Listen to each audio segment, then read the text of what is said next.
Welcome back to SAFC Live. It's time for the post-match reaction programme, and we're going to look through at the game. But first of all, Danny, of course, Sunderland going down to another defeat, second game in the league this season, another 2-1. Wasn't particularly a great game for the spectator either, was it? No, it wasn't, no, and we couldn't get our A game going. I said it then. Preston, were they better than us? I don't think so. They ground it out.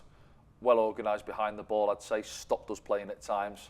Yeah, we're struggling at this moment in time. I think, last week we probably played better for me against Ipswich. Some of the free-flowing football was there. It wasn't quite there today at times. I think if you're looking for a man of the match as such, I'd maybe go for Patrick Roberts. I think Patrick kept on going, was driving, getting to the byline when he could. But yeah, it's difficult this moment in time. 3 defeats if you include the League Cup. I know we obviously changed the team. But yeah, you want to get out of that losing habit as soon as you can. And what about the changes in the second half? Did Sunderland look more likely to score with all the changes made? Hamir leading the line at the top by the end? Well, if you go through them, I think Alex Pritchard, did he really get into the game? Not such. Hamir, neither. I think Abdullah Bar, yes. It was a mixed bag from him, wasn't it? He was in the thick of the action straight away. Some good stuff from him. Final ball let him down a couple of times there, or who he was trying to pick out with his pass. And that was the theme for the afternoon, really. Yeah. I think if you said to anybody, we had too many sort of 5 out of 10 performances, not too many 8 out of 10 performances, is what I'd probably say. But the disappointing thing is, were Preston any better than us? For the home team, did they dominate spells in the game? Not really. We went backs to the wall for 10, 15 minutes throughout the game, really. And just the goals again. Yeah, the manner of the goals, the goals is the disappointing thing. The first one, scruffy deflection. Can we get out there, stop the first shot maybe a little bit more? It's come off Keane. We'll get onto the goals and have a look now. And then the second one, again, we had good possession in the middle of the pitch. Yeah. We turned it over. We're appealing for a block. I think it was Ekwar. But then, again, I said it before the game as well, for ourselves, when we're at our worst, perhaps when we're in possession, it's that turnover, then we're not well organised behind the ball, or too many times we're running back towards our own goal and it's panic stations and we haven't got the numbers, we're not organised enough. Let's have a look through at the action then from the game, where we can discuss the big points as it happens. Remember, you can have your say as well by getting in touch. Use the hashtag #AskDanny on social media. So then, like we said, it was a very scrappy few opening exchanges. The first goal didn't come until the 25th minute, but nevertheless, Bradley Dack making his first start for Sunderland in the league. He played all right, didn't he? He had a couple of touches, didn't he? I'd be amazed if he had more than 7, 8 touches in the game then. He looked a little bit frustrated coming off. Maybe did he feel he had a little bit more that he could carry on going as such? I'm not sure. But first half, he came and dropped deep on the right-hand side. I think 10 minutes in, he maybe hadn't touched it as much, so he's come looking for the ball. And naturally, that's what they want to do, strikers. Obviously, on set plays there involved with short corners. But where is Bradley Dack going to hurt teams more? Dropping in on the halfway line or receiving it in and around the box, or little balls into his feet? That's where we want to see him. Start of the second half, I remember saying he had a link-up play, ball come up to him, he dropped it off, but then I can't remember him touching it much after that. So was it just over 60, 65 minutes I think he played today. Didn't see a lot from him, and he looked a little bit frustrated coming off. But yeah, you just seen off the highlights really, it was a scrappy game. Not too many clear-cut chances for either team, if we're honest. At times I thought we got into good areas and our main threat looked like it was coming down the side of the 18-yard box and getting to the byline for those little cutbacks. Could we have picked people out a little bit more? Yes, probably. I think the one with Daniel from Dennis, I think in the first half we'll see. But here we go now, first goal. Look, we've got numbers back there. Look at that. We've got 7 or 8 shirts back there. A little bit of pressure on him there.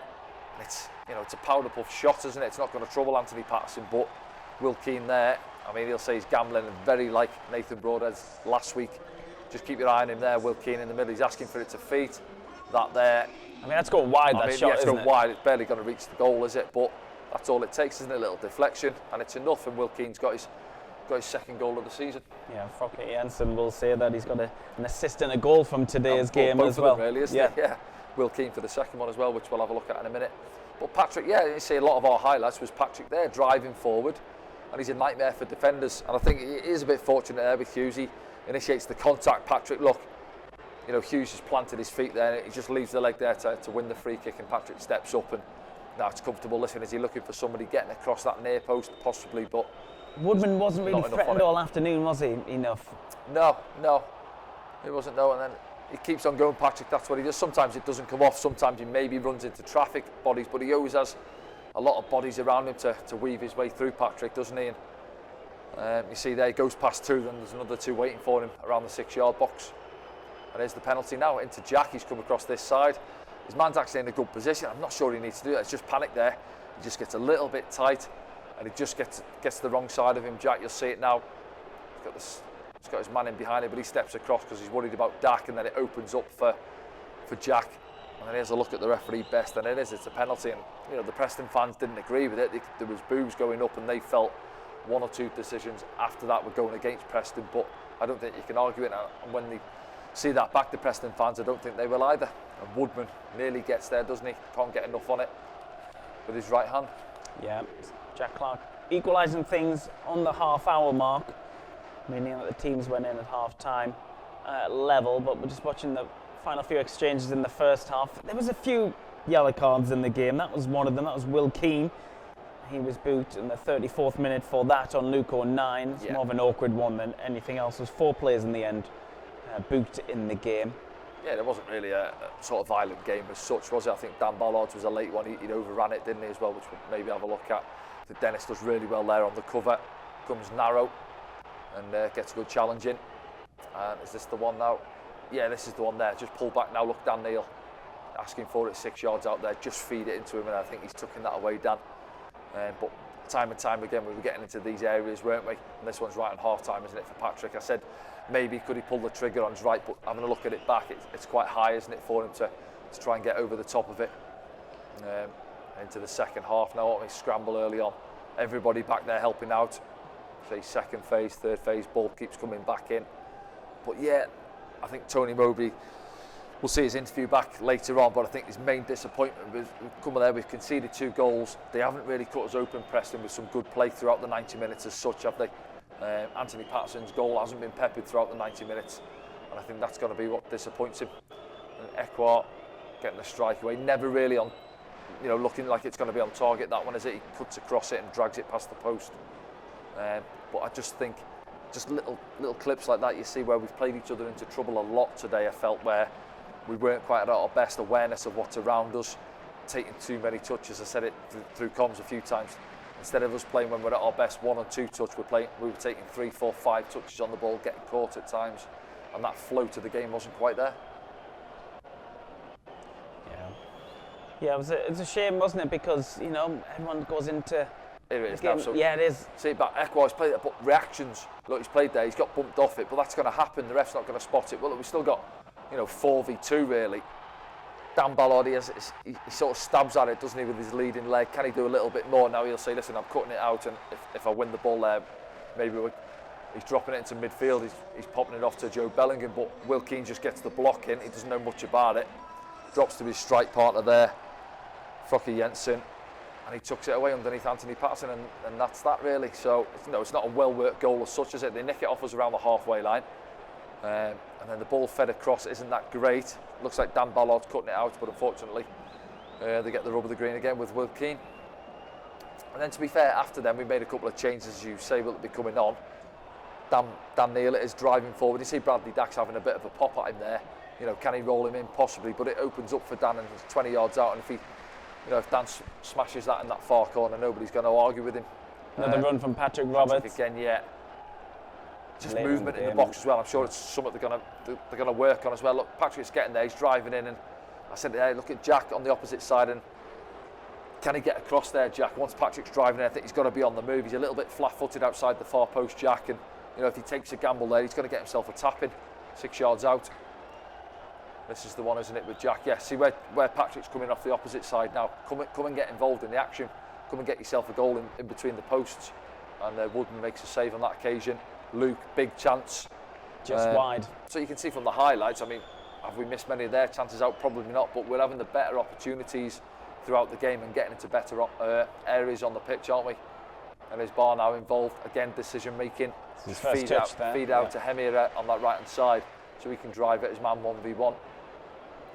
This is the one when he was through, yeah. He's always involved, isn't he? When he comes on, he's always in the thick of the action. Sometimes it comes off for him, sometimes it doesn't. Ball in. gives a free kick for this one. I'm not so sure. It's a loose ball. I think Dan Ballard sort of stabs the ball. Does he catch him on the follow through? Let's have a look.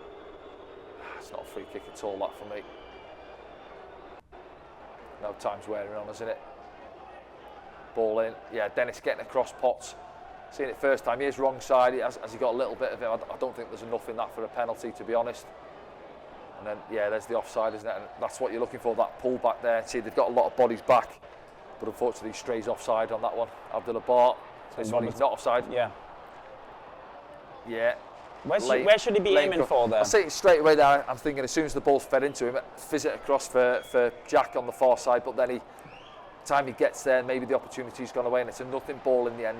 And there's not enough power on it. Doesn't pick anybody out, and it's bit of a bobble on that one for Pritch. Yeah, it was. Well. Yeah, difficult. The ball set back for him. It bobbles back to him, and he can't get the purchase on the shot. So, see from the highlights there, did we deserve to lose the game? Listen, there'll be a lot of Sunderland fans gone down there, a few thousand today, disappointed coming back on the coaches. We didn't do enough.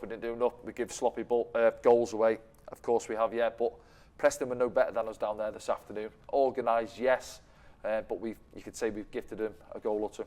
Yeah, if you were to look at positives from the game, I guess Patrick Roberts was a player you thought was good, and on one occasion he beat 3 or 4 players, didn't he, deep into the game, and shows what an important player he is as well. Jack Clarke proven as equally on the other side how good he was, but it's Patrick Roberts who you would like to pull out for. Yeah, I'd say so. Yeah, it was a difficult one. I don't think anybody stood out as such, and I said it there, brought their A gamers to the party, and it's obviously Jack that comes across and wins the penalty. But yeah, I just think when Patrick picks up the ball and he's driving forward, he's a nightmare for defenders. And what teams? Well, look at Ipswich last week and what Preston have done quite well today. As soon as Patrick and Jack are getting the ball, they've got a man out there to help out with the fullback or the outside centre back as it was today. But yeah, what he does, Patrick, he might run into bodies or up an alleyway, but he'll keep on going. He doesn't shy away.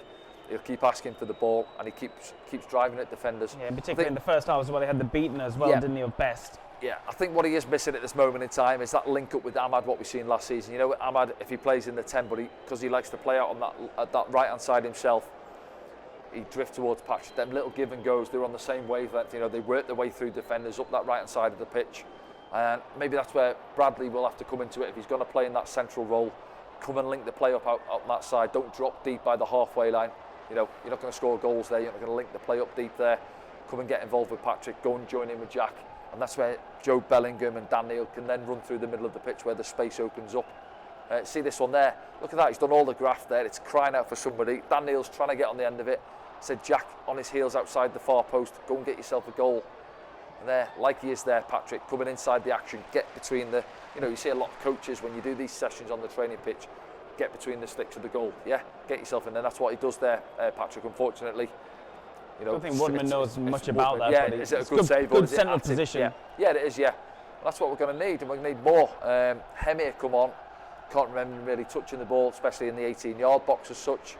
But look at him there now. He's got 3-4 bodies. They're deep at this stage, Preston. They've got a back 5, a back 6 at times with the 2 or 3 bodies in front of them, so it's always going to be difficult to play quality balls through them.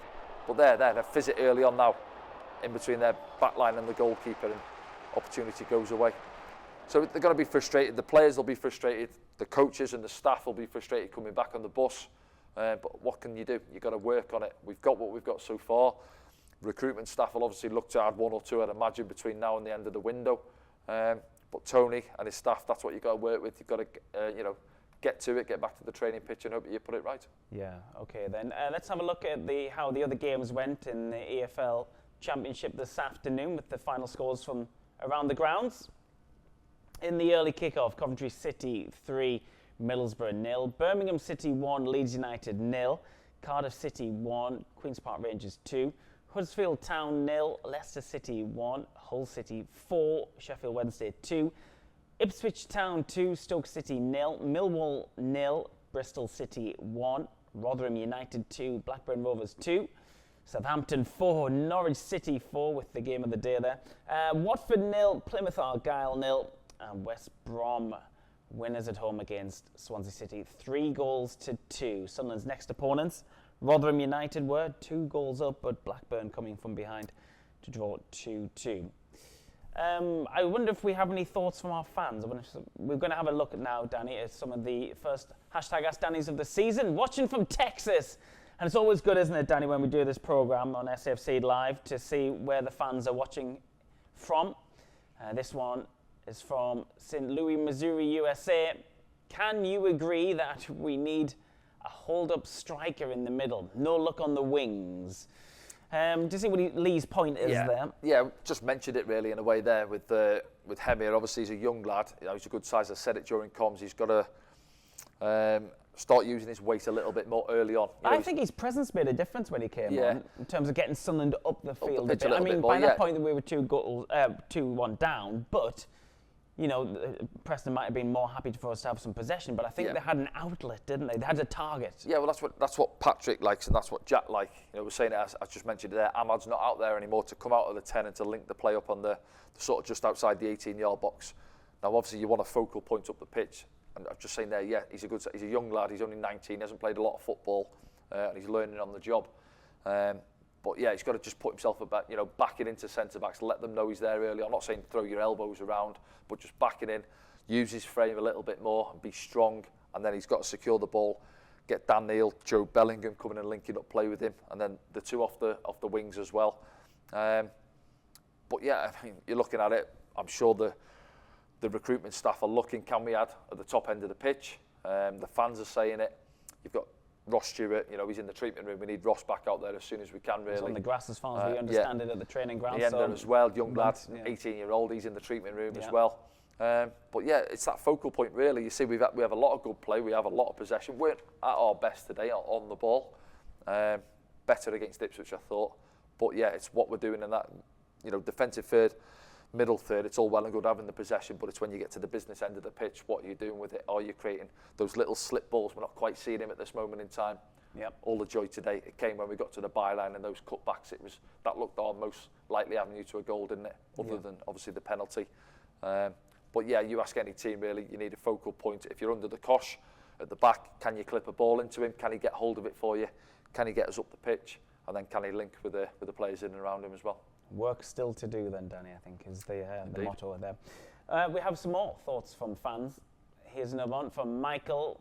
He says, everybody is screaming for a striker, but based on the last two performances, is a number 6 more important to at least give some cover for the defence to release Ekwa as a proper box-to-box? What do you think? Do you need more central midfielders? Yeah, I think so. If you're asking me, again, I always say I'm not on the recruitment team, but a striker up there and your Corey Evans. I think he's referring to a Corey there in there just to sit. And yeah, I think in general, Pierre is sort of sitting there, and obviously Dan is releasing a little bit more and joining in with Joe Bellingham, getting higher up the pitch. I think they kind of it's quite a fluid role that they kind of alternate between themselves. Yeah, don't you they? can They do. have Yeah, periods of time where Pierre Ekwa will allow Dan Neil to go forward, and likewise. Yeah, of course it is. Yeah, it's just rotation, and I think Roy Keane said it as well. You're a midfielder. Everybody classes it. Oh, you're a sitting midfielder or an attacking midfielder, and he said, well, no, you're a midfielder for a reason. You should be able to get forward and do both.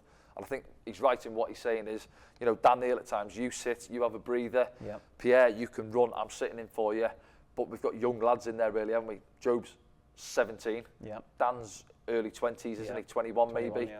And Pierre's a young lad himself. So they're all learning at this level as well. So you're just missing that little bit of experience in there. Maybe he's looking at the second goal as well. I think it was Pierre actually, he goes to play the give and go. I think it was Alan Brown just blocked him off. Yeah. Sometimes the ref are going to miss them. Is it a free kick? But if it's not, reactions. Yeah. Pierre stands there. He's having a look at the ref. Got to get back in. And to be fair, we did have, I think it was 3v2 back there, and they get a bit fortunate with the goal. But just in that little pocket of space there, just that, that insurance really of where Corey would be, where he knows how to play the role, just getting across and screening. Morsey done it well last week for Ipswich against us as well.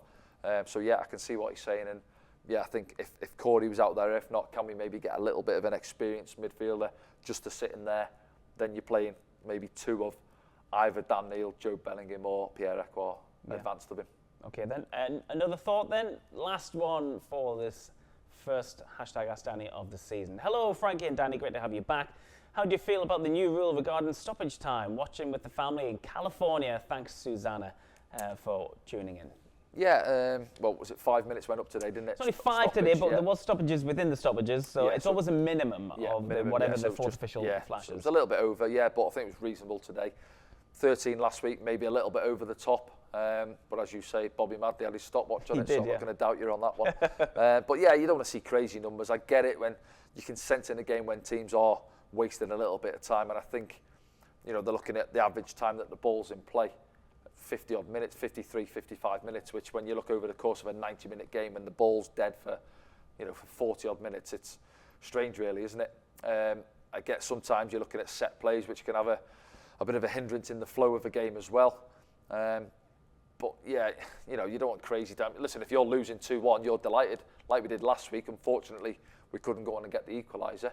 But at the same time, if you're maybe 1-0 up, you're hanging on for dear life. You don't want to see 9-10 minutes going up on the board. No. So as long as they're sensible with it, I get it. I get where they're coming from. And also refs just stay on top of it. If you see someone's time wasting, I think, was it Potsy booked there? Second half, somebody was time wasting, weren't they? It was Brown, I think. Brown, yeah, it was Brown, you're right, it was Brown, the captain.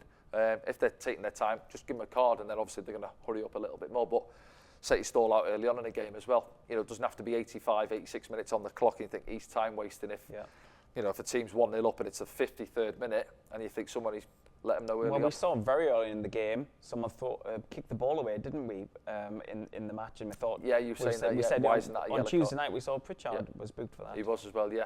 So consistency's the key really. Be sensible with it, but a little bit of consistency, and hopefully we'll have a steady season with the stoppage time. Yeah, we need to get some good consistency of results first here at the Stadium of Light and beyond. And then that's exactly where we'll be next here at the Stadium of Light. Not here in the Quins Sports Barn, but we will be on the gantry and pitch side as Sunderland take on Rotherham on Saturday the 19th. It's a 3 p.m. kickoff for that one, which means we will be on air from the new time of 2:15, an extra 15 minutes, which is on the Freeview on the Sunderland's official Twitter page.